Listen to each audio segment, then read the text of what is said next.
MCI protocols and had our triage right away. They met the victims at the dock. We're able to bring them up to our triage tarps where I have my treatment unit leader there, and they started their treatment. And we assigned MedCom right away. That was the one thing that I'm glad it was done early on. It's the thing that backlogged our operation a little bit, just because of making contact with the immediates and trying to get the destinations and such. That took the greatest amount of time. And I recommend everybody else, like I said, and I know we still listen to everybody, MedCom is something that you got to get going right away. And it worked out well for us, but it still was a thing that backlogged us a little bit.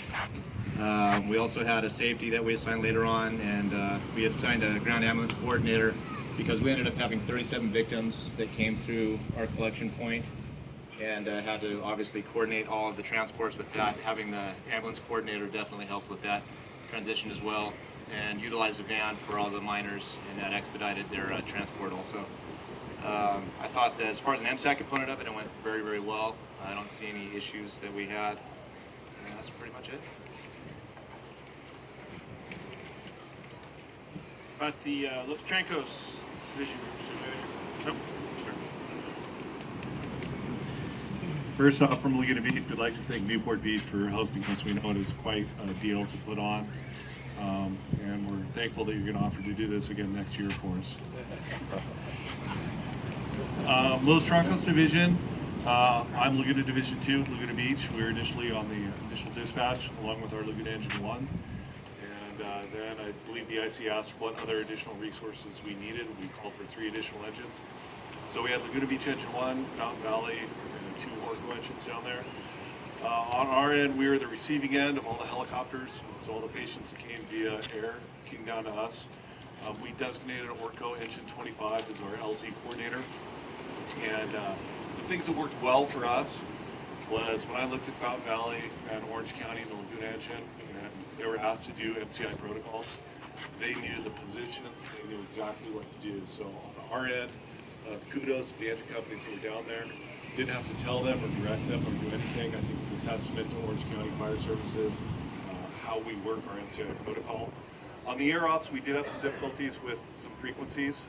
5 Alpha, 3 Oscar did not work well down at Los Trancos. So that Crystal Cove area with the county loads doesn't work out so well. One other issue we had was with the VHF, the BK loads. The BK loads seem to be different in different engines. So picking up VHF Marine 83, Alpha, the Coast Guard frequency was tough to come down. Like I said, I did nothing but mess it up. Thankfully, I've got good quality engines that were down there to hold me through the process.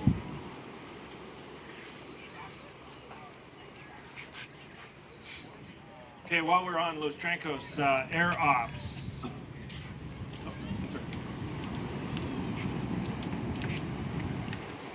I'm Rick Schultz from Orange County Fire Battalion 5. I got on scene as part of the initial dispatch, and the IC made me immediately air ops position. And for all of those potential ICs that may be out there, that's probably a good idea. You're going to have their resources coming in a lot faster than you think they are, and they're all going to want to talk to somebody on the ground to decide what it is that they need to do and where it is that they need to go. So the faster that you as an IC can plate that off to somebody and take that off your desk, the better it will be. We run into the same problems is that we need multiple frequencies, particularly with the different multiple aircraft that are coming in. Once that's identified, we have the 800 megahertz system, which in Orange County 5 Alpha is the go-to air to ground. That's what most local air resources with that 800 megahertz radio system are going to go to. The Coast Guard, the only thing we have in common is that Marine 89, Marine 16, Marine 22. So it's going to be one of those 3 to talk directly to them as ground to air resource. And then if you had any state resources that come in, we'd be calling up for air to ground frequency from region to hopefully get everybody on that. Now the problem down here is it's line of sight. And so we had very much that same kind of difficulty. I couldn't hear anything that was up and over the hill unless Helco, which we assigned right away, was able to kind of transmit that back and forth. So once you get an air ops person in there, and if it is one of you that becomes that air ops, that's one of the first things you want to do too. particularly the law enforcement platforms, the Type 3 aircraft. They make an excellent platform for HELCO and command and control type issues. So assign that to them so that they can talk to John Wayne Airport, because we are underneath the controlled airspace. You want to let them know right away that we have an incident and that there's the potential for conflicts here. And then 2, set up some sort of air traffic control so that as aircraft come in, they know what side of the fence we put them on for whatever direction they're going. The rest of it went pretty easy. It's great to have the air ops set up shoulder to shoulder to the IC so that we could verbalize things very quickly, particularly the Marine Division as well. If I had a question, I just walked over to him, found out who it is that is our contact in the water, that kind of thing, and assigned patients as such. Each hoist rescue took about 6 to 7 minutes, so they go pretty quick. In real life, I would expect that you may have some of that, but probably more short hauling and rescue phase of the whole incident. We're going to try to get people to a place where they're not drowning first, and then set up the next phase of transportation where we're actually transporting them to one of those LZs where they can be further triaged and transported to the hospital as such. But overall, I think it went very well. Even with the communication problems we had with the LZ, we were able to work through that and try to stay off of the command frequency as much as possible and not step on it. And we want to compliment Drone Eddie for flying his drone. Okay, I want to go over to Marine Branch.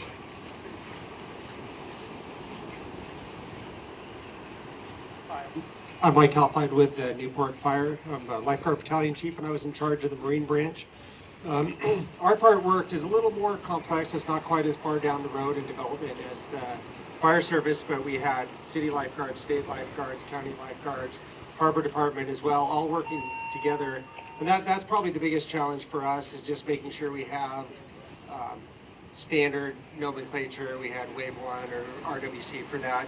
Other than that, I thought it really worked well by having the air ops right there, having the dive ops available, and then having one of the deputies there, that we could work the Marine Branch, because it's such a diverse group of stakeholders. It seemed like the coordination really went well, and just the things we learned is probably be a little closer to the ICP, but other than that, I thought it went very well. There you have it.